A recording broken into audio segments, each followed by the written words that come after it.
Guys මේ තියෙන MR ඩගිය කියලා මං කිව්වේ අර මෙන්න මේක තමයි යාගේ YouTube channel එක.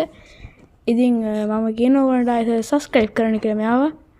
මෙයා අලුතෙන් ආවේ. ඉතින් එයා මං එයාගේ වීඩියෝ බැලුවා. ඉතින් මෙතන මමත් ඉන්නවා. අපි චුට්ටක් බලමු. මේ තියෙන්නේ MR ඩගිය. ඉතින් ඕගොල්ලෝ මේ ඉල්ලපු ස්ටික්මන් තියෙනවා. දැන් ඕගොල්ලෝ තියෙන්නේ මේක බලාගෙන ඉන්න විතරයි. ඉතින් ඕගොල්ලෝ subscribe කරන්න තමයි subscribe කරන්න එක මට මාරම help එක. නැත්තම් යන්න ටග්ගල වීඩියෝ.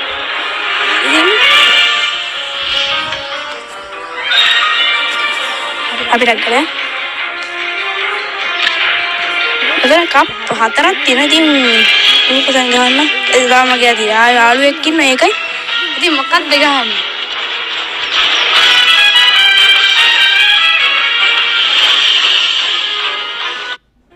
ඉතින් දැන් මම දැන් recording නතර කරන්නේ. එහෙනම් subscribe කරන්න. එන අපි